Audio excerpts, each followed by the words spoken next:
clap. Okay. I'm not sure how the audio is working. I think it's working. Anyway, welcome to the video version of my OnFilm column. I'm Philip Martin, and if you've accessed this through the Arkansas Democrat Gazette iPad app, or maybe you've just found it on YouTube, or you found it on Blood, Dirt, and Angels, well, welcome. This is what we do these days, is we talk to you every week about what's going on in the movie world and what's not going on in the movie world right now, since, well, the James Bond got pushed back to next year, next fall, right? Oof. That means there aren't many tentpole movies that are coming out from now until the end of the year. And that means that, and I don't think it's affecting us here in central Arkansas anyway, but all the Regal theaters are shutting back down for the duration. That's something like 600 theaters worldwide or nationally? Worldwide. It must be worldwide. 663 theaters or something like that are shutting down. And I don't know exactly, the independent theaters seem to be hanging in, at least the ones that I know about, but I don't know how long it could be. It's the vicious cycle. You've got to have product to bring people back to theaters, and it's even safe to go back to theaters now. And I guess you could, follow all the precautions, follow all this. All the boilerplate stuff you're supposed to do it. Wear your mask. I have a bunch of masks here. Mask, just right here. Mask I haven't opened yet. Do what you have to do. Don't get this stuff. If you can possibly avoid it, don't get it. It's really nasty. No one I know who's had it has had a pleasant time with it. I assume that some of us have been asymptomatic and haven't noticed it, but I wouldn't want to gamble on that. So, anyway, still, we're going to theaters, and we're going to theaters in a very controlled and limited way, but we're doing it because we think that it's one of the things that we can do safely. Mainly, there's not anybody else in the theater right now. So maybe it's, if I urge you to go to a theater, which I'm not, that's up to you. But if I urge you to go to a theater and people go to theaters, maybe it becomes more dangerous. But when we've been to the theaters, and I've done that for professional reasons and for, just because we thought it was worth going on a Sunday afternoon, it's been very empty, and that's been bad for things like Tenet, which has only made $45 million in the U.S., which is the world's biggest box office market, and it's made $305 million the rest of the world. So it's, I don't think Christopher Nolan and those guys are going broke, but it was certainly seemed like a tactical mistake to release that in the theaters. And again, I've been talking about this the whole time that we've been in this lockdown stuff, and I think this is the 214th day. If you're watching this on Friday, I might be wrong. I don't carry the calendar in my head, and I can't tick it off Rain Man style, but I think it's day 214 now. Maybe it's not quite that deep into it, but I've been saying that, it's sort of like, it's a weird time. There are a lot of films coming out, and a lot more going into theaters. This week we have, the Chicago 7 movie is going to theaters, and that's going to Netflix sometime later in a couple weeks. I've seen the film, and I unfortunately didn't get... Oh, hello, Audi. Audi is coming to visit. Should we say hello to Audi? Come here. Come here. See, it's not like it's not a hostage situation. She actually does like to come up here and see everybody. So everybody say hi to Audi. She's my bang. I bang the desk. I don't mean to bang the desk, because you bang the desk, then the camera goes jiggle jiggle, and I don't. Yeah, the production values are not anything to write home about anyway. But so we have that. We have, but we do have lovely animals that come visit every once in a while. So what was I talking about? I was talking about how we got lots of movies. Most of them are the kind of movies that you would see on Netflix or Hulu or maybe at the Riverdale. I mean, they're the kind of movies I like. I mean, I like independent dramas and comedies and things like that. We have some interesting stuff. The Trial of Chicago 7 is one of those movies. It's an Aaron Sorkin movie. It's very talky. I have a particular interest in this because I was a weird kid. I read the transcript of the trial. I remember I had the paperback version with a complete transcript of the Trial of Chicago 7. And so all these names, Dellinger and Kunstler, and they all come back to me. I mean, I really, sort of, I remember looking at that book and reading it when I was, right around junior high school. So I carried it to junior high school with me, to Rialto Junior High School in Rialto, California, part of the Inland Empire. Yeah, listening to KMEN. But so that brought back a lot of memories to me. I wish I would have gotten a chance to review that film, but I think I'm actually going to write a Sunday column about it, which will be, more to what I would want to say about it, because as a movie, it's got virtues, but it's really more of a memory play for me than it is something that is going to blow anybody's socks off. I mean, A.O. Scott in his review says he doesn't think it's a good movie, and I understand that. I mean, as a critic, sometimes you can get into something and you can go, well, this isn't very good, and yet might be your reaction to it too. So, but if you don't know the story, it's a fascinating story, and it's just it feels like fiction. It feels like this absurdist, kind of network style, a serio comic movie, but it's in fact a true story, and the words are basically taken from the transcript. I think they've been Sorkinized a bit, so you can have that to look forward to.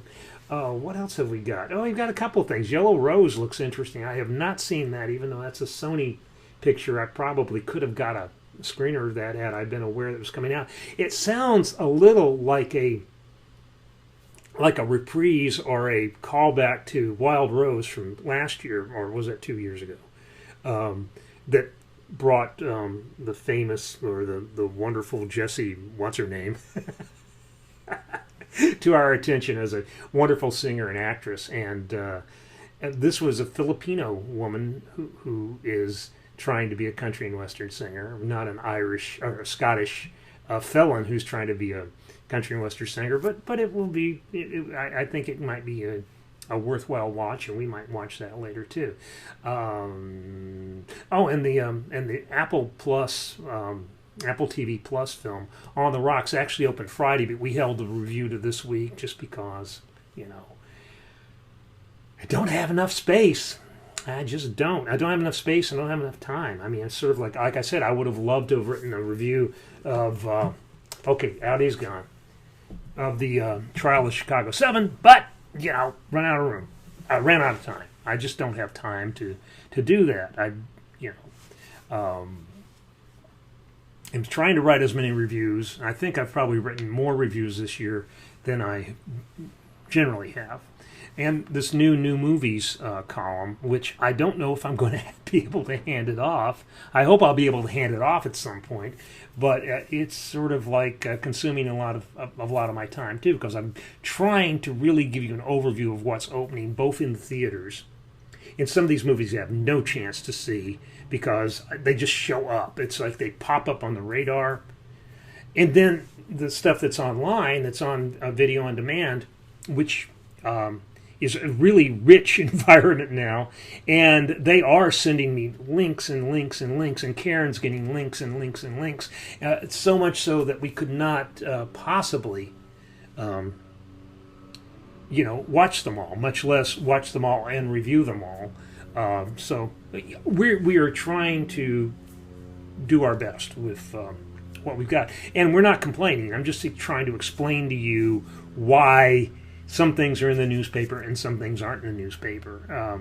I would like to have reviews of every film that you could see, but we don't have the space, we don't have the manpower, we don't have the resources to do that, and I think everybody understands. I think that everybody's getting behind that. I've not had any complaints, at least not vociferous complaints, and we're going to try to keep doing it. The other thing I want to talk a little bit about, and I'm going to have to address this in some way in the newspaper, and I don't know what yet, because again, we've got a wonderful cover story this week that I've actually been holding for a while, about the 30th anniversary of Goodfellas, and Nicholas Pileggi and Glenn Kinney were interviewed. Dan Liebarker interviewed them for this piece, and it's quite interesting. It's if you know a lot about Goodfellas, you probably don't know this much. They'll probably still learn some stuff, and if you don't know that much about Goodfellas, well, this will made me want to go back and revisit the film. So, let's put it that way. And Goodfellas is probably, most days a top 20, 30 movie for me.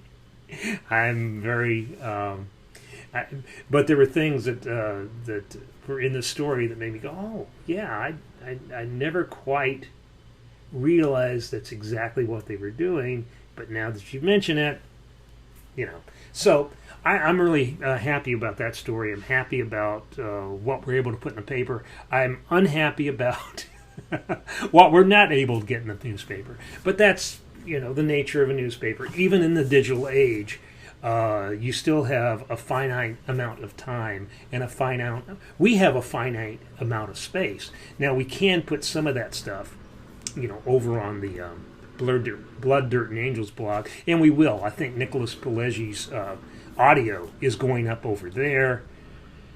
Oh, yeah, I'm doing all kinds of stuff. The audio engineer, I'm doing this, and actually did a little illustration for the Goodfellas piece. We'll see if that passes muster and it gets into the newspaper or not, because I'm not the ultimate decider on whether things are up to snuff visually. So, we're making the best of what we've got here. It's a harrowing time for theaters and for cinema and for Hollywood.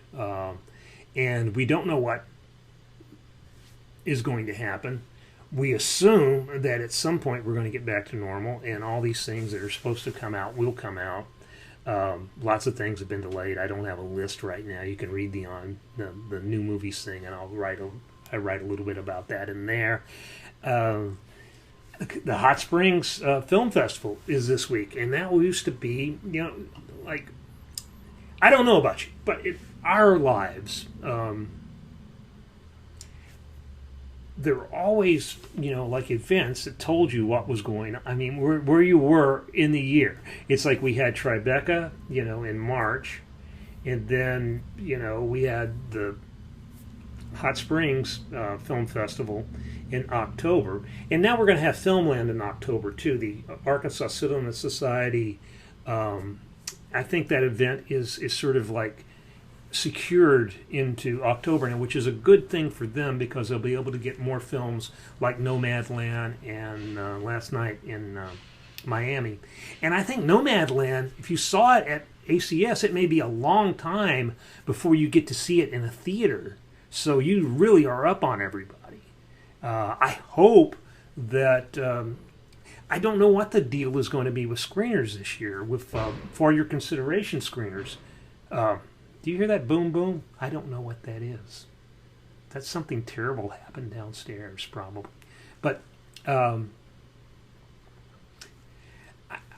Critics Association, the Southeastern Film Critics Association, has decided to move its voting back into February, and that's okay with me. I mean, I don't really care when we vote. I don't really care.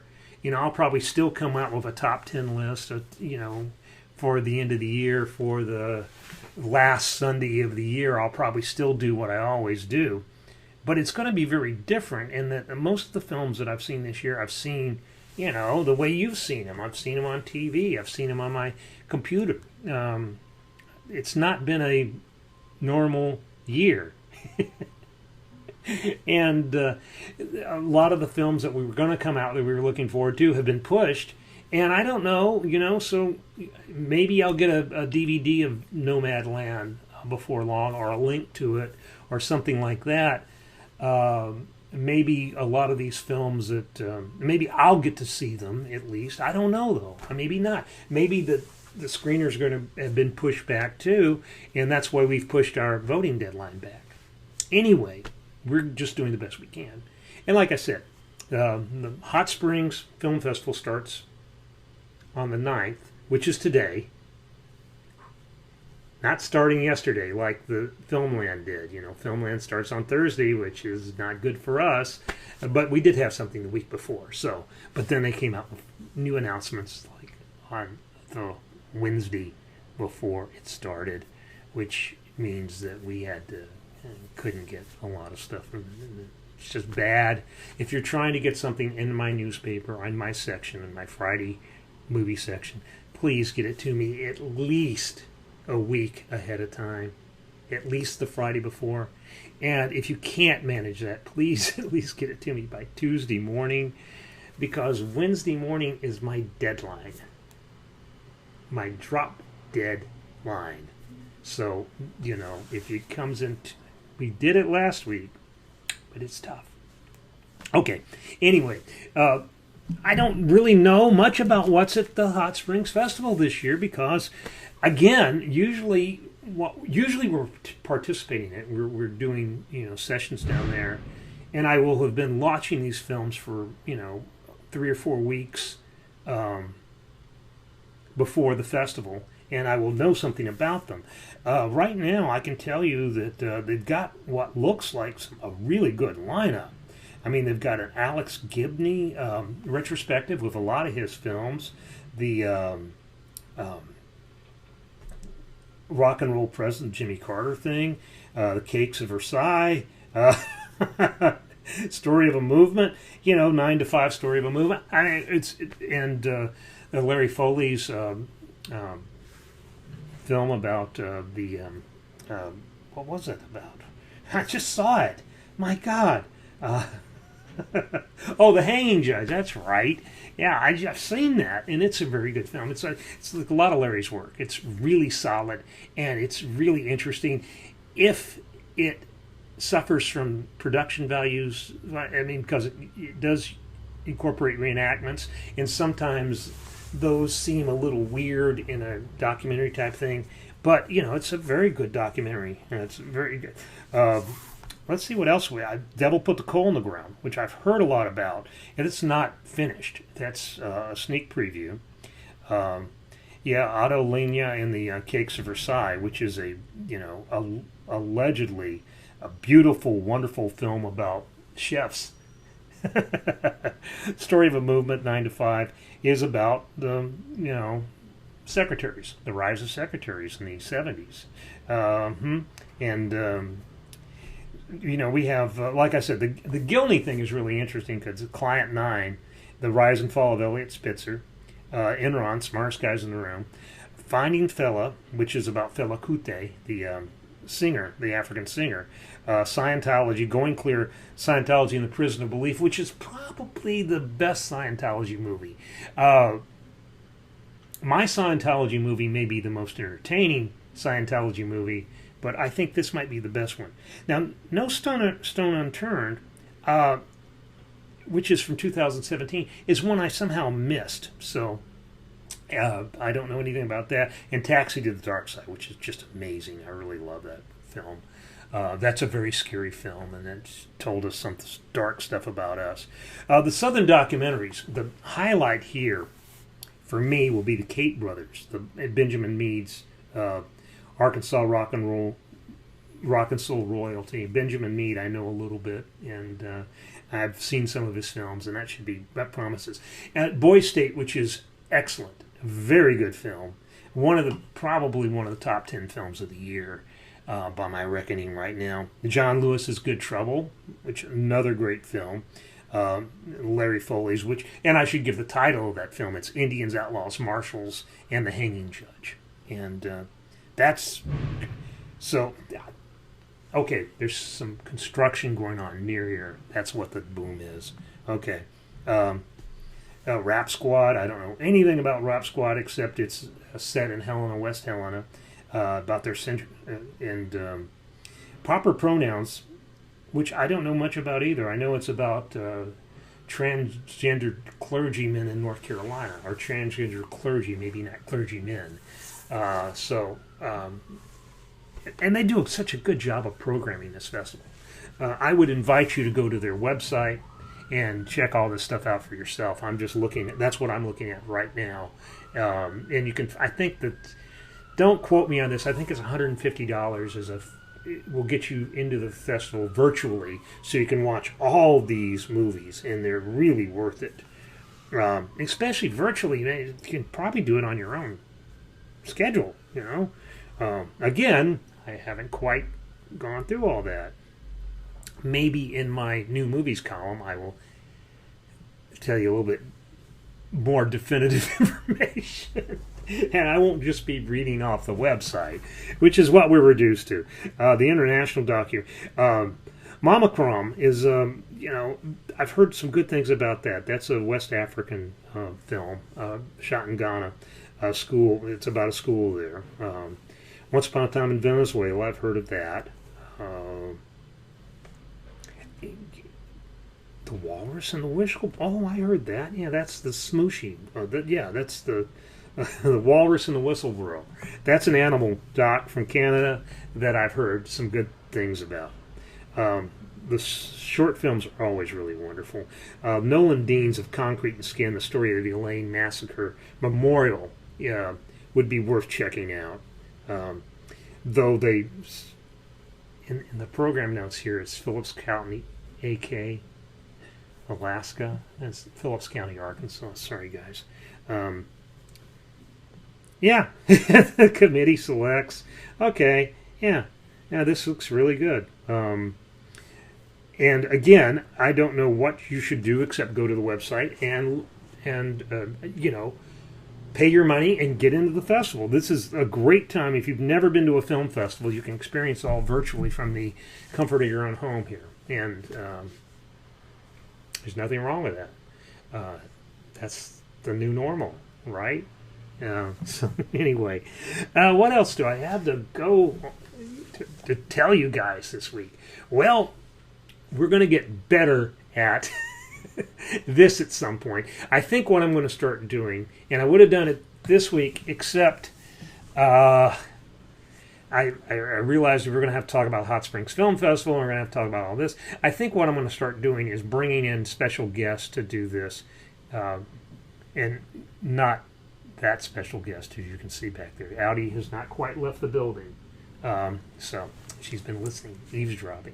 So we'll start doing interviews and things like that on this space. Really, it won't just be me chattering about stuff. But anyway, that's it for this week. Remember, Hot Springs Documentary Film Festival. Good stuff there. Good stuff in the theaters. Good stuff online. Any feedback you have, send it to me. Take it. Goodfellas this week. Yeah, that's read that story. That's a good story. It's right up there. Okay. Take care. We'll see you later, and maybe at the movies. Bye.